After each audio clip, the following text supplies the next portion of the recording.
direct approach as a business in terms of incorporating and developing its technology offer through the business? So first thing is to start with the customer, start with what the customer is trying to achieve. And in our world, that's a customer who's looking for a great outfit for a Saturday night, looking to discover something.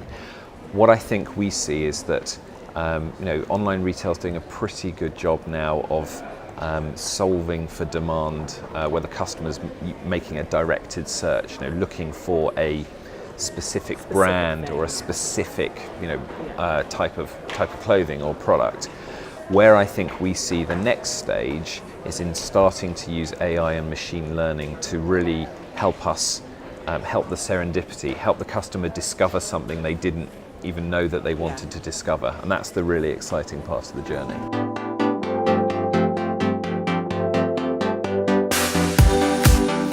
To your mind, if you were a betting man, what piece of technology or innovation that's making its way through the sector do you think will have the biggest impact on retail over the next 5 years? It's always about product, price and service, right? That's the essentials of life. You've got to be focused on those areas, and those brands that do that are the ones who are ultimately going to win. When you layer on technology on top of that, though, I mentioned payments, I think that's critical. Yeah. The whole delivery area is still open for winners, as it were. That it's not solved, that issue. I think social, again, not a new technology, but a continued development by retailers into that. We looked at our shopping index, our data that comes from the Commerce Cloud platform, our e-commerce platform, and in the UK, for example, 8% of traffic is coming from social networks, which is the highest globally, which is kind of interesting. So, in the sense that we know everyone likes it, but it's starting to really infiltrate into shopping. I remember a few years ago working in retailers thinking, this social thing, nice, but I'm not going to jump in now. There's no point. Now it's critical to that. So I think it's sort of shoring up those key things around service, particularly now in the age of the consumer, where they have such high expectations. That's what it's going to be. Virtual reality and all those buzzwords are fantastic. We just don't know where they are right now. We don't know what's going to become of them. What do you see being the technological innovation or movement that's going to have the biggest impact on the sector over the next 5 years, say? So I think it's really being able to understand that huge volume of data. When I started out doing this, everything was rules-based. You had to try and understand your customers, and then you had to try and create rules to help process that data and serve the customer better.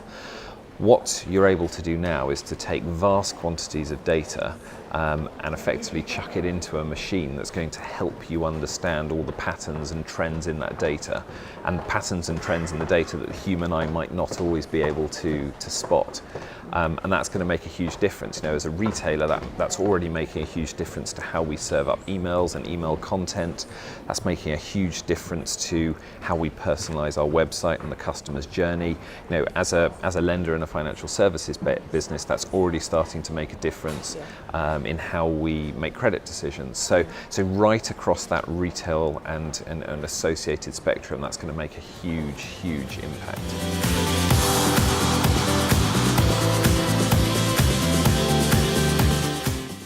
So I think the retail technology that I feel that is going to have the largest impact, I think there are a few. I think number one is around AR and VR, and the reason for that being is that augmented reality and virtual reality can play a big role within retailers. In terms of AR, we can see customers using those sort of devices to actually see what a TV looks like in their own sitting room, for example. So bringing it to life. In terms of VR, I think back of house when we're designing stores and building stores, I think it will bring a seamless experience in terms of that piece.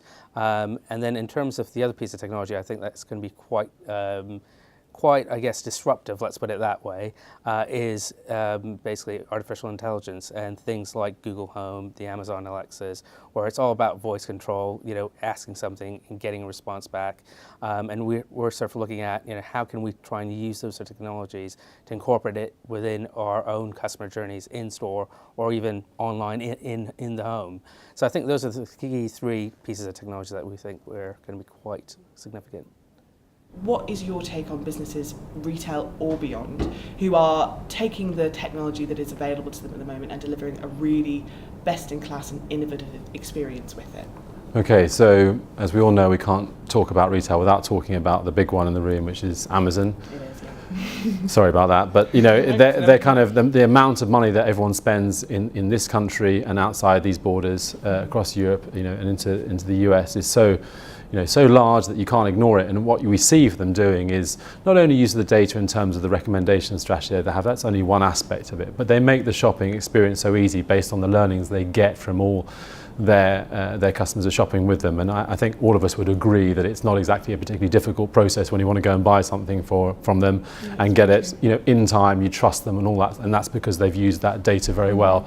Outside of that very obvious example, Sure. I've been interested to see what a business like Farfetch has been doing recently.